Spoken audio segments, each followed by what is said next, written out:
Ele nasceu em Tupã, estudou em Ribeirão Preto e depois percorreu a carreira jurídica. Está conosco no estúdio da TV Câmara o professor e operador de direito Moacir Caran Júnior. De quem você não tem um nome aqui na família, na inscrição de batismo? O Dutra, da minha mãe. Dutra? Só acabei ficando com o sobrenome, o patronímico, com o sobrenome do meu pai, Caran. Seus pais são de onde? Os meus pais, já falecidos, eram de Tupã. Foram de Tupã, moraram muitos anos em Tupã, aqui na Alta Paulista, cidade relativamente próxima. E Bauru era a cidade maior que possibilitava os nossos estudos, ou estudo da juventude tupaense, vamos dizer assim, Tupã e Marília, mas Bauru era bem maior. E acabei vindo para cá por conta de fazer a faculdade de Direito em 79, 83. Que lembrança você tem da sua infância em Tupã? Olha, que marca mais? Maravilhosa, Nelson. Eu sou de uma geração, sou de 1960, estou com 52 anos de idade, maravilhoso. Fizemos tudo aquilo que a tecnologia não nos permitiu. Né? Coisas que talvez você tenha feito. Jogou bola de gude? Muito, demais. Caçamos de atiradeira, estilingue, jogamos futebol na rua. Essas coisas todas muito agradáveis, muito saudosas, que hoje a gente não, lamentavelmente, a gente não vê. Mas a meninada, a juventude, jogando peão, né? Aquelas guerras de peão, bolinha de gude, ou burca, como se falava, burca ou búrica, né? Isso. Maravilhoso, sou muito saudoso. Você passou pela fase dos bailinhos na casa? Demais a conta, inclusive nos bailes, nas cidades ao lado, nas cidades confinantes e aqueles problemas, aquelas brigaiadas todas, uma geração pós-James Dean, não é? Onde também existia todas aquelas brigas, aquelas proteções, as garotas, aquelas coisas, muito bacana, muito saudoso. Que tal agora olhando para a fase da juventude, saindo de Tupã, desse universo mais bucólico, rural, tranquilo, e caindo na Ribeirão Preto? Eu não sei como era Ribeirão Preto quando você foi para lá. Não era muito diferente, era uma cidade já muito maior, né, como é hoje, etc. Mas ainda vivi muito isso. Em Ribeirão eu tive de 75, 76, se não me engano, 76, 77, a 79, quando eu vim para cá. Também não mudava muita coisa. É claro que a cidade disponibilizava uma gama maior de atividades, não é? Cinema, muito foi um cinema, uma época muito de intensamente cinema. E nós que éramos universitários, né, a gente tinha toda essa influência dos cinemas, e Glauber Rocha, dos grandes movimentos. Você ia no cinema para conhecer os filmes, os roteiros, por causa do escurinho, por causa do faroeste? Todas essas circunstâncias, todas nós estávamos no cinema, assistindo cinema compulsivamente. E daí, inclusive, saiu uma querência, um gosto muito grande da minha parte pelo cinema. Hoje eu não sou um cinéfilo, mas algo próximo. E assisto frequentemente, gosto de ir ao cinema e vou muito ao cinema. Mas você é daqueles cinéfilos, assim, ou muito próximos, que gosta de ficar analisando os roteiros? Não chego a esse ponto. Ficar comentando com o parceiro ou com a parceira ao lado, né, sobre o filme. Não. Eu gosto de assistir, de preferência somente ou com a namorada, quieto para assistir o filme. Mas gosto também das pirotecnias americanas, gosto de tudo. Eu gosto do ato de ir ao cinema, né? Ir ao cinema, uma pipoquinha, uma Coca-Cola, uma água, alguma coisa. Curtir o ambiente do cinema. Adoro isso e faço isso até hoje. Por que direito? Eu tive uma influência muito grande com o direito, com as ciências sociais e a ciência jurídica. Na verdade, eu acabei prestando no início da carreira que ser jornalista a vida inteira. Primeiro músico, evidentemente, até comentamos muito, né, sobre essa questão da música. Eu brinquei ontem até com você que eu não consegui o palco, mas consegui as salas de aula, né? Já me conforta de alguma forma. Mas eu prestei, inclusive cheguei a prestar na PUC em 1979, eu prestei jornalismo e ingressei.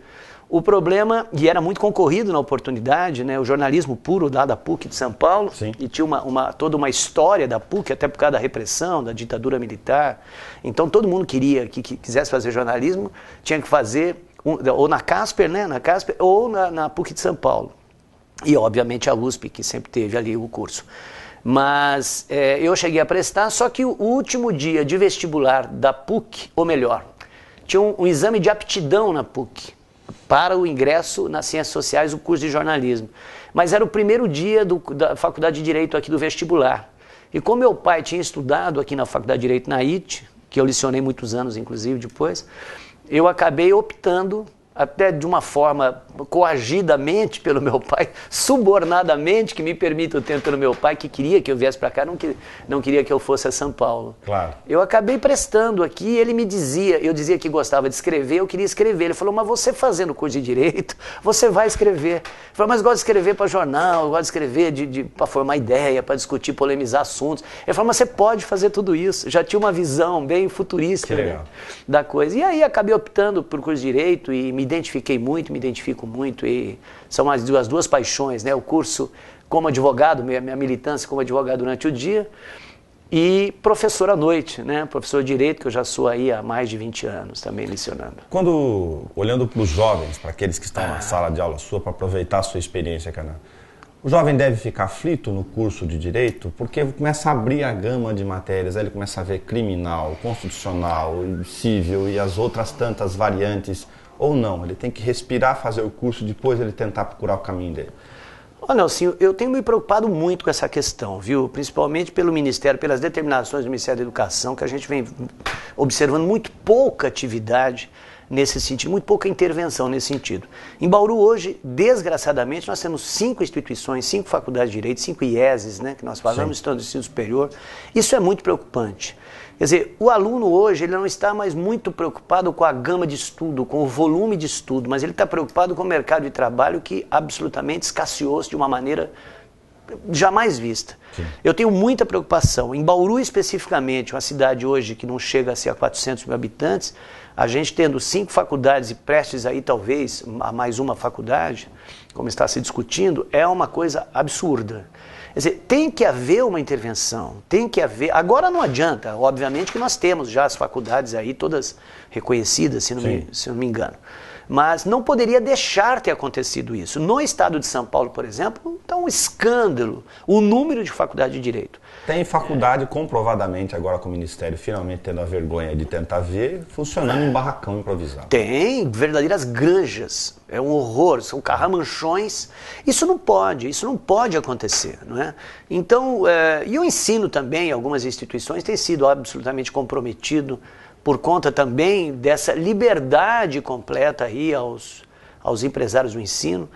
Isso nos preocupa muito. Então, esclarecendo para você, acho que a preocupação do nosso alunado hoje é muito maior em termos de mercado de trabalho, em termos de enfrentar os concursos, de ter que fazer estudos paralelos, né, do que propriamente absorver esse volume de matéria que é natural, que é próprio, que decorre do curso de Direito. São muitas matérias e são 5 anos. Cara, eu entendo a questão da relação de vida, sobrevivência, o mundo, enfim, falar na mesmice aqui capitalista que a gente vive, mas me preocupa muito quando eu entro numa palestra, agora mesmo acompanhei uma, do Procurador-Geral de Justiça do Estado, e olho o rosto das pessoas e fico prestando atenção com o ouvido dos comentários. Há uma impressão minha, eu gostaria que você falasse a mesma como professor, que na média, um volume muito grande de jovens está procurando, olhando o sifão que pode vir da carreira lá na frente. Sem dúvida nenhuma, Nelson, exatamente. E onde entra o sacerdócio, a discussão da questão Nós estamos social? muito distante disso e cada vez estamos nos distanciando mais ainda. Haja vista as próprias propagandas dos concursos para ingresso nas mais diversas carreiras, o que há maior, as letras maiores são as letras referentes aos valores que se ganham. Quer dizer, o aluno ele opta hoje pelo salário, depois ele vai ver o que é. E o que ele gosta, o que ele tem vocação? Não, acabou há muito tempo, ele quer se segurar, quer ter uma vida com salário, constituir sua família, etc. Essa questão da vocação, isso é uma coisa saudosa, uma coisa do passado, é muito pouco provável. Eu vejo alguns colegas, alguns alunos, ex-alunos, dizer, olha, eu vou prestar magistratura federal, se não conseguir magistratura estadual, eu vou tentar o Ministério Público, vou prestar o exame de ordem, e depois vou prestar fiscalização, o que for possível. Abrindo todas as... E correndo para todo o país, inclusive, aonde for possível ele ingressar em conformidade com os maiores salários, que em consonância... Jovem medo, jovem falando, não, daqui eu vou prestar, vou para Tocantins. Exatamente, lá tá vaga estamos 1 por 2. cheios, exato, nós estamos vivendo esse momento. Isso é muito preocupante, né? Porque nós vamos ter profissionais insatisfeitos, não vocacionados e, consequentemente, a nossa sociedade vai pagar o pato por tudo isso, como já estamos pagando. Né? Um outro parêntese, a discussão da questão do ingresso, da função do juiz. A gente conversou com o juiz aqui, ela falou muito, inclusive sobre as questões da soberba, da profissão, do glamour, dessa questão do sifão, para a gente tocar nesses assuntos. E eu toquei num ponto. Jovens com 23, 24 anos que decoram as suas apostilas, passam no concurso, tudo bem, tem prova oral, prova objetiva, mas eles vão decidir a vida da sociedade. Eles estão preparados para isso? Não estão preparados, efetivamente não estão preparados. O sistema de recrutamento, graças a Deus, embora nós estamos muito bem servidos, nós temos grandes profissionais aqui na área da magistratura, na área do Ministério Público, melhorando cada vez mais a nossa área do direito, com essas exceções agora dessa nova geração, em função do volume de universidades e faculdades que estão surgindo. Mas o sistema de recrutamento já inicia-se errado. Exige-se apenas para o ingresso nas carreiras, as mais diversas carreiras públicas, notadamente, um sistema de decoreba propriamente dito, sistema de memorização. Os cursos que eu tenho percebido hoje, são cursos hoje, a maioria deles audiovisuais, onde o aluno ele é massacrado, ele é massificado com a matéria, há muito poucas reflexões. Aí a gente questiona os cursos ou polemiza essas questões todas, os cursos vêm, os dirigentes, e explicam aquilo que é verdade e que nos convence que os concursos exigem exatamente esse sistema massificado de cultura de ensino. Aí você pega os jovens que se massificam e têm capacidade maior de cognição e de decoração das coisas, ele passa em primeiro num concurso desse. Exatamente isso. E não necessariamente é um sujeito equilibrado, com várias tendências de formação filosófica. De forma alguma, de forma alguma. E os concursos não questionam isso. Esse que é o maior problema. Quer dizer, por que o aluno ou as faculdades vão trabalhar na reflexão dos alunos, polemizando assuntos, procurando dar um aspecto mais humanístico, mais cidadão para os alunos, se os concursos públicos não exigem isso? Quer dizer, então você pode pegar o aluno menos habilitado ou menos, vamos dizer, avantajado intelectualmente, se ele faz 2, 3, 4 anos de cursinhos preparatórios, ele acaba ingressando na carreira da magistratura, do Ministério Público, as carreiras de fiscalização, OAB, etc, etc. Mesmo não estudando, só o processo vamos dizer, de osmose ou difusão, seja o que for, ele terá condições de ingressar no sistema, porque não se exige reflexões. Esse é o grande problema. Voltar lá para a sala de aula. Aí você pega esse menino, esse jovem, querendo se deslumbrar com a vida, resolver seus problemas, pensar no seu ganha-pão, e ele começa a ter essa gama de áreas do direito para ele escolher se ele for advogado, se ele for se não for para essas questões de carreira, por exemplo, para onde ir. É esse ponto que eu estava também refletindo lá atrás. Aí são muitas áreas do direito. Na sua visão, esse aluno, para aproveitar quem vai estudar ainda eventualmente, ele deve se preocupar cedo ou não? Deixa lá para o 5º ano, depois você vai ver se você vai ser previdenciário, se você vai ser trabalhista, se você vai advogar no civil, enfim. Na verdade, Nelson, essa preocupação não tem existido. Eu sempre digo aí aos meus alunos, aos alunos que nos procuram, os colegas, alunos, etc., que não há necessidade de se preocupar muito com a questão prática no início da instituição, no início da faculdade. Tá. Os alunos preocupam muito e correm atrás do escritório de advocacia, instituições jurídicas, no sentido de quererem logo nos primeiros, segundo ou terceiros anos fazer estágio. A parte prática do direito é muito simples, na verdade, né? Eu trabalhei muitos anos aqui em Bauru com o Dr. José Cardoso Margarido, um dos grandes civilistas aqui que Bauru teve, juntamente com o Dr. Paulo Vale, já ambos falecidos. E o Dr. Margarido me dizia isso, falava, caramba, para de se preocupar com esse tipo de coisa. Esse negócio de 3, 4, 5 meses de fórum, você já sabe como distribuir uma ação, como pedir uma manifestação de um juiz ou uma manifestação no Ministério Público. Isso é bobagem. O que o aluno tem que se preocupar é estudar. Sentar e ler os livros, acompanhar as aulas, não faltar. Porque o estudo de direito, Nelson, é muito cansativo, são muitas vertentes do direito. Nós temos uma gama enorme de variações, de variedades do direito, e cada dia mais, porque os direitos vão se aperfeiçoando, as regras vão se aperfeiçoando e vão sendo descriminalizadas, vamos dizer, detalhizadas, se é que eu posso dizer esse termo. Mas nós não tínhamos, por exemplo, na minha época, não tínhamos direito ambiental, nós não tínhamos codificação da infância, nós não tínhamos direito agrário, nós não tínhamos uma série de legislações, direito tecnológico, da tecnologia, tem uma série de questões, do idoso especialmente, né? E hoje nós já temos essas variantes, vamos dizer, ou essas áreas alternativas, vamos dizer, né? E o curso continua sendo 5 anos, por exemplo. O meu curso era de 4 anos, na verdade, foi a última turma de 4 anos. Mas tínhamos uma gama absurdamente menor de áreas do direito. Então, o que o aluno, respondendo objetivamente a sua pergunta, o que o aluno tem que se preocupar hoje é sentar, ir às aulas, participar, exigir do corpo docente todos os esclarecimentos necessários e ter a curiosidade para com o direito. Quando chegar no 4º ano, no início do 4º ano, no meio do 4º ano, aí sim ele vai procurar por estudar advocacia, ou um gabinete de um magistrado, ou um gabinete de um membro do Ministério Público, para estagiar. 1, 2, 3 estágios é mais que o suficiente para que ele preste o exame da OAB ou preste o concurso público e eventualmente seja aprovado, dependendo dos seus estudos desde o 1º ano. Por que estudar processo civil, no seu caso? Já começou a funilar a escolha, olhando para o jovem e para os outros também. O processo civil, na verdade, como todos os processos, né? O que é o processo civil? O que é o processo penal? O que é o processo do trabalho? É toda a mecânica para se pleitear um determinado direito, levar ao Poder Judiciário para a obtenção, eventualmente, da procedência desse direito. Quer dizer, então, seria a ferramenta do direito, a ferramenta que possibilita a aplicação do direito material. O direito civil, por exemplo, o que é o direito civil sem o instrumento para levá-lo ao Poder Judiciário? Nada.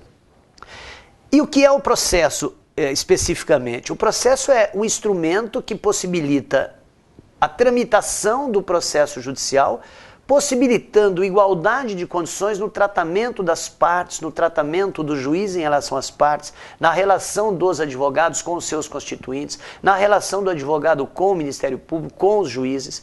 Então, eu diria para você que os processos hoje, penal, trabalhista e civil, é a alma de todo o sistema judiciário brasileiro, sem o qual seria impossível ver aplicado efetivamente um direito e reconhecido esse direito ao final, através da prolação de uma sentença. Se fosse casamento civil, a gente está conversando aqui, gravando, com a Constituição fazendo bodas de prata, com 25 anos. O que significa isso do ponto de vista do repertório das constituições para as sociedades mais organizadas ou não, mais desenvolvidas, onde a gente vê como referência a repetição de que tem países que ainda tem folhas amarelas, de pergaminhos lá de Constituição. O que é bom? Eles que estão atrasados ou nós que acabamos Nós somos muito exagerando? novos, Nelson. Nós somos muito novos. O Brasil é um país que nós tivemos um grande erro da nossa colonização, né? O erro já começou no início, com essa mistureira toda, essas aventuranças todas que nós tivemos os portugueses. O vento poderia ter batido no outro ponto, né? Tinha Colombo em uma barcaça, tinha Cabral na outra. Exato. Nós recebemos os maiores aventureiros europeus, vítimos africanos, os aventureiros europeus, e misturado com o índio brasileiro. Quer dizer, virou uma mistura. Um sarau aqui, né? Mas nem Gilberto Freire conseguiu traduzir o que é realmente, né? O que eu acho é que nós somos muito novos. Os Estados Unidos, por exemplo, nós tivemos... Não há qualquer demérito no povo português. Eu adoro o povo português. Todos nós, de certa forma, descendemos um pouco dos portugueses. Mas os Estados Unidos, por exemplo, têm a mesma idade, o mesmo tempo de vida, né, do que o Brasil. E os Estados Unidos hoje é a maior potência brasileira. Talvez por conta de uma cultura decorrente de uma colonização, né? Não tenha dúvida que isso é um fator. Não sou sociólogo, antropólogo, mas eu tenho essas noções, porque gosto, me preocupo muito com essas questões sociais. Agora, o Brasil, ele é novo sob o ponto de vista da sua origem, quer dizer, ele foi originado dessa misturança toda, essa mistura toda formada, e nós temos uma cultura terrível, né? Essa cultura terrível, que eu vejo que ela está se eternizando, ela está se modificando muito pouco. Essa é a minha preocupação. Em termos de sempre o exclusivismo, esse individualismo do povo brasileiro, cada vez mais essa correria atrás do ter coisas, do ter questões patrimoniais, bens, a procura desenfreada sobre isso, principalmente nós, aqui paulistas, né, que também temos uma carga bandeirante, não é, de conquista cada vez mais. Correndo atrás do ouro. Pois é, isso é uma coisa que nós precisamos ter uma nova ordem, nós precisamos ter uma preocupação, nem se começar, Nelson, com o modismo essa questão, entendeu? Eu acho que os meios de comunicação têm que jogar agora é bacana ser honesto, agora é bacana não ser corrupto, agora é interessante a gente se preocupar com o coletivo em detrimento do privado, ou preponderando, priorizando o coletivo em relação ao privado. é uma nova ordem que nós precisamos. Eu acho aí, ontem nós conversamos sobre isso, eu acho que nós dependemos muito de vocês, mídia, em meios de comunicação. Nós temos boas legislações, nós temos boa índole, vamos dizer assim, né, boas propostas, nós temos uma sociedade que ela está muito contemplativa, mas ela está suscetível a novas informações e uma nova ordem brasileira urgentemente. Eu tenho muita preocupação, Nelson, eu tenho muita preocupação porque eu vejo, principalmente nós no estado de São Paulo, cidades de porte médio como a nossa, por exemplo, há uma procura desenfreada pela obtenção de coisas, pela corrida em cada um se satisfazer o mais rapidamente possível, chegar à sua independência financeira o mais rápido possível. Essa é a ordem hoje vigente. Quer dizer, nós precisamos mudar vertiginosamente, absolutamente, essa concepção. Aí vou me lembrar da sua origem em Tupã de novo. As pessoas estão abandonando a rede na varanda, se é que tem rede em casa, né? Estão sim, há muito tempo, sem dúvida nenhuma. De ficar quieto um pouco, cuidar um pouco. Não há possibilidade. E com a questão da tecnologia também, tem sido muito mal utilizada, ela chegou muito mal. Hoje nós temos essa criançada toda hoje completamente fora de propósito. Não é? Eu acho que os computadores, os meios de comunicação, os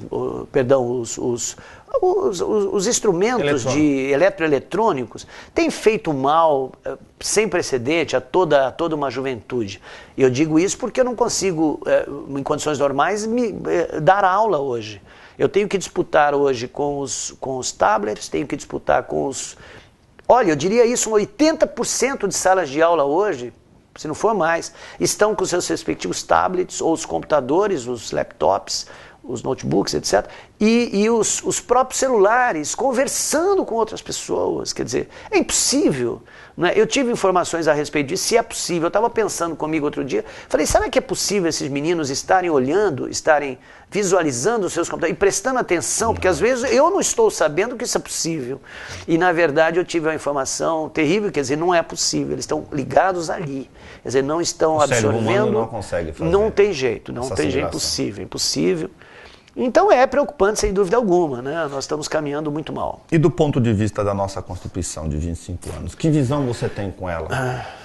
Olha, eu acho que, sob o ponto de vista teórico, é talvez uma das mais brilhantes, mais evoluídas constituições do mundo. Obviamente que eu não conheço todas elas, mas algumas delas. Nós temos princípios cidadãos muito importantes, muito interessantes. Nós temos questões relativas à própria família dentro de uma visão muito evoluída, não é? Muito progressista. Nós temos uma visão sobre o aspecto dos meios de comunicação, da liberdade total da veiculação de todo e qualquer material jornalístico.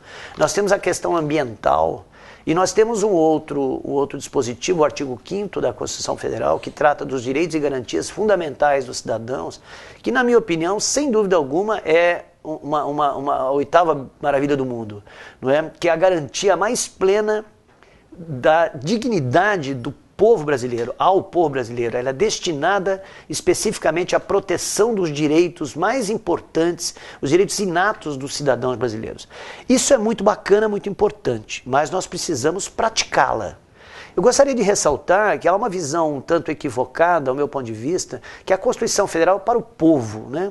Na verdade, não é diretamente para o povo, objetivamente para o povo. A Constituição é um paradigma para que os legisladores, em todos os níveis, federal e estadual e municipal, possam legislar em conformidade ou não extrapolando os limites da Constituição Federal, sob pena de ser reputada uma legislação que não observa a Constituição Federal, ser reputada inconstitucional. Então, na verdade, a Constituição Federal ela é muito mais para os legisladores brasileiros do que propriamente para o povo brasileiro. Nós precisamos praticar, observar, ter as informações. E, mais uma vez, eu quero atribuir essa responsabilidade também aos senhores dos meios de comunicação, os jornalistas, os empresários da mídia brasileira, para que divulguem, tornem acessíveis essas informações através desses debates, das discussões, esmiuçando, né, traduzindo, interpretando a Constituição sempre de uma maneira favorável ao coletivo em detrimento do privado. Ela conseguiu, nos seus 25 anos, abrir pelo menos um pedaço da porta para que as pessoas pudessem sem dúvida. plenitude? Claro, sem dúvida nenhuma, sem dúvida. Nós tivemos legislações que decorreram da Constituição Federal, várias legislações, nós podemos dizer, que estão aí sendo observadas. Nós estamos hoje ainda num ritmo muito remansoso, no meu ponto de vista, mas a população brasileira, de certa forma, melhorou muito sobre essa ótica de exigir os seus direitos. Mas precisamos mais, nós podemos nos contentar com o que está aí. Precisamos as instituições públicas serem mais efetivas, precisamos continuar com a atuação bravia do Ministério Público, exigindo e propondo as ações coletivas, as ações que abarquem uma gama, que beneficiem uma gama melhor, principalmente os menos favorecidos, a população mais carente brasileira, e sempre ao lado da mídia, né? Policiando as instituições, policiando as autoridades, exigindo os direitos da população. Eu acho que só assim a gente vai caminhar e vamos conseguir fazer um Brasil melhor. O executivo brasileiro, ele acaba sendo, aspas, adversário dessa questão da efetividade do sem direito? Dúvida, sem dúvida, Nelson. Eu tenho certeza disso. O grande problema que nós temos hoje são os executivos, dentro de uma visão marqueteira, eu diria, não estou generalizando, evidentemente, claro, mas nós percebemos isso. E não permitindo, às vezes, que algumas instituições que possa vir contrária aos seus interesses ou bater de frente com os seus interesses sejam aperfeiçoadas. Por exemplo, o Poder Judiciário brasileiro. Nós precisaríamos hoje, não basta essas legislações todas, Constituição Federal, Código de Processo Penal, Código de Processo Civil, não adianta a teoria, as legislações, se nós não tivermos mecanismo para fazer valer essas mesmas legislações. Não adianta nós termos um Código Penal novo, que está toda a mídia pleiteando, e realmente nós precisamos, se nós não tivermos um sistema penitenciário melhor, mais efetivo e mais humano, sobretudo. Não é? Em última instância, desculpa, se as instituições não funcionam ou fracassam no seu papel, elas acabam contrariando a ordem da carta? Claro, sem dúvida alguma, elas são, obviamente que sim, e aí precisaríamos do Ministério Público fazer valer, o Ministério Público em todos os níveis, nós temos vários níveis do Ministério Público, precisamos fazer valer, exigir, policiar o Executivo brasileiro, sobretudo, por exemplo, o Executivo estadual hoje, que nós estamos vendo, a Justiça Estadual está precisando serissimamente de um aperfeiçoamento, de uma sofisticação, a própria Justiça Federal, os juízes têm trabalhado muito, que eu sei, digo isso para vocês, conheço muitos deles, amigos nossos, têm trabalhado desumanamente, quer dizer, isso não é possível. Nós vamos ter mais juízes, ter mais serventia, nós vamos ter estruturas melhores e nós observamos muito pouca canalização, ou praticamente nenhuma, de verbas para essa necessária impostergável sofisticação do Poder Judiciário. Daqui a 25 anos, isso pode ser o ponto de referência entre a gente descobrir se essa Constituição que a gente está falando aqui dos 25 anos, se ela será efetiva na ponta por causa da questão do acesso e da possibilidade de resposta, que é o que se cobra muito mais do Judiciário, de que essa pode ser a falha do Brasil amadurecendo com essa relação? Sem dúvida, Nelson, sem dúvida. Sem dúvida nenhuma, porque se nós não tivermos um Poder Judiciário efetivo, legislações efetivas, determinações de juízes efetivas, nós não vamos aperfeiçoar esse sistema. Porque hoje o que é o Poder Judiciário? É o sistema diplomático, é o sistema civilizado para se requerer um determinado direito. Se nós temos um poder judiciário que é um poder monopolizador, a justiça não permite que você faça justiça com as próprias mãos, por mais que dê vontade em determinadas circunstâncias. Nós não podemos. Se a gente for fazer justiça com as próprias mãos, nós vamos incidir em processo penal, nós vamos incidir na lei penal, exercício arbitrário das próprias razões, vamos causar eventuais lesões corporais em alguém, vias de fato, não podemos fazer isso. E nem cobrarmos alguém também, cada um individualmente, quer dizer, você não pode fazer isso. Agora, se a legislação exige, se nós temos a Constituição que se exige a existência de um poder que monopolize e que resolva os problemas da sociedade, e se esse poder, que é único, exclusivo, monopolizador, não é efetivo, nós estamos com as mãos atadas. Nós não podemos tomar iniciativas pessoalmente e também nós temos um poder deficiente. Aí nós não caminhamos. Entre as correntes que discutem a questão da Constituição e dos seus 25 anos, uma delas, entre várias, discute, por exemplo, que os princípios da menor intervenção do Estado, que seriam causas que teriam que ser resolvidos aqui ou em âmbitos administrativos, enfim, em sua gama maior, e não precisariam ser canalizados para o Judiciário. Mas aí a gente não volta no mesmo ponto Se as instituições não funcionam, você tem que bater a porta do judiciário. Eu não gosto dessas coisas, para te falar a verdade. Eu não gosto, por exemplo, semana, eu estou falando isso, pode ser, algum colega magistrado pode me pegar por aí, mas é a verdade, nós vamos dizer a verdade. Eu não gosto desse semana da conciliação, mês da conciliação, aspectos conciliatórios. Eu acho que a conciliação é fazer com que o credor, quem detém o direito, tenha que se submeter à exigência do devedor ou à sugestão do próprio juiz, no sentido de ceder ou abrir mão dos seus direitos. Eu acho que nós precisaríamos ter a rapidez no empréstimo jurisdicional. É isso que nós precisamos ter. Agora, semana de conciliação... Se não virar renúncia do credor. Exatamente. Pode ser uma forma de ser mais justo, pode ser uma forma de pagar menos daquilo que devia. Claro, e a população, sabidamente, desta circunstância, acaba não pagando porque sabe que perante a justiça vai pagar menos. Sabe que as chamadas, as tão propaladas audiências conciliatórias, para que conciliar? Para que eu vou pagar hoje para você se eu posso pagar amanhã parceladamente? Essa cultura que nós temos que modificar. Volta à nossa origem do Cabral aqui. Pois é, não podemos aceitar isso, compreendeu? E os juízes hoje insistem firmemente, até por determinação dos órgãos superiores, das corregedorias, no sentido de fomentar o acordo, exigir. Existem juízes, por exemplo, que chegam até um grau de exigência, ao meu ver, até reprovável. Não é? Não tem o que... Eu estou sendo teratológico com você, que a gente trocava cachaça por colar, né? O escambo verdadeiro, né?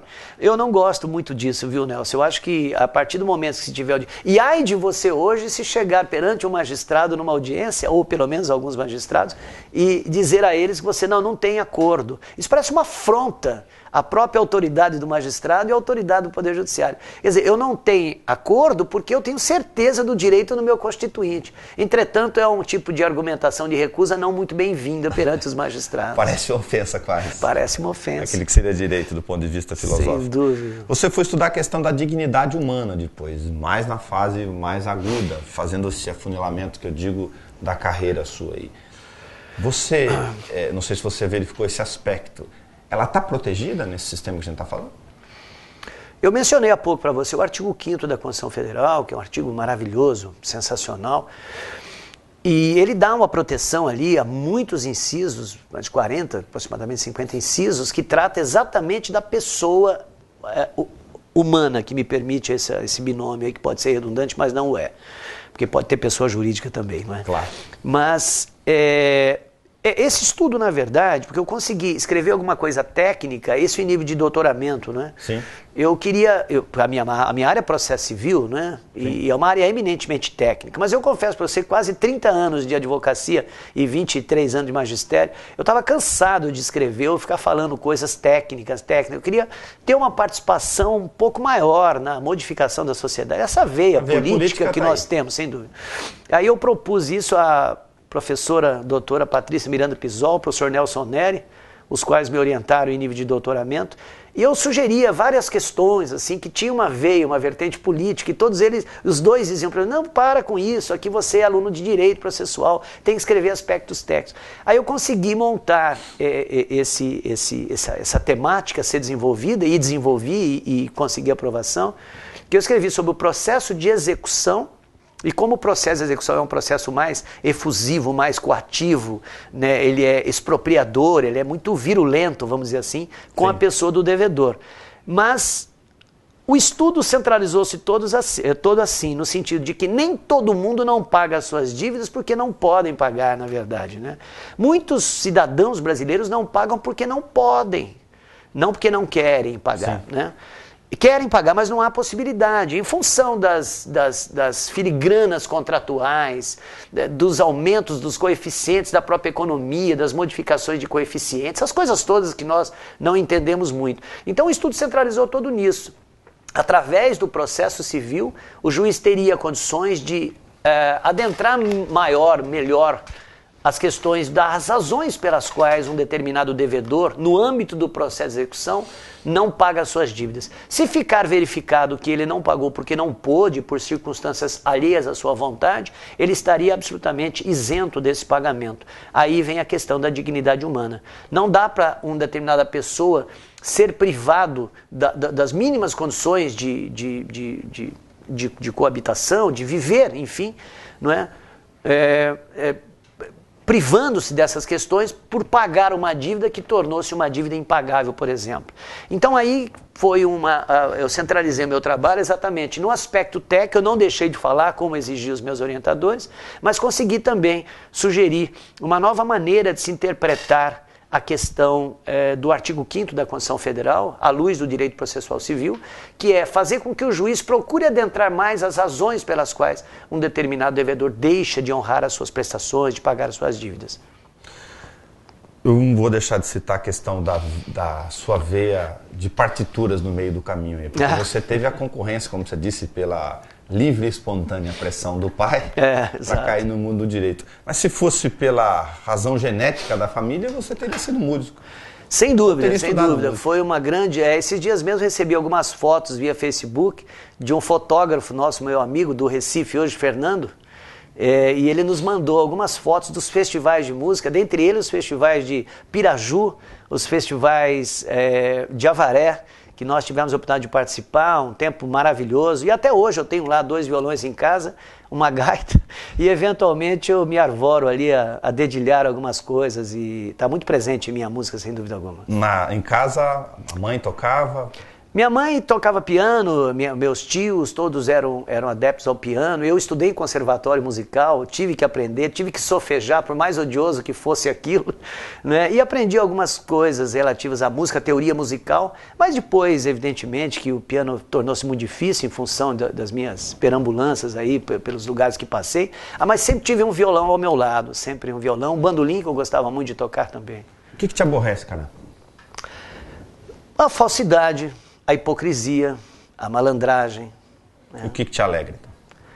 A vida, viver intensamente, procurar ser feliz a todos os momentos e sempre me preocupando em estar bem para poder me apresentar bem para as pessoas, acho que é muito importante, e não deixar me abater com pequenas coisas, pequenos momentos de descontentamento, de contrariedade. Nós precisamos lidar muito bem com isso no mundo que nós vivemos. O que a gente precisa fazer para que a nossa jovem Constituição de 25 anos se emancipe, se torne um filhinho maduro do ponto de vista social?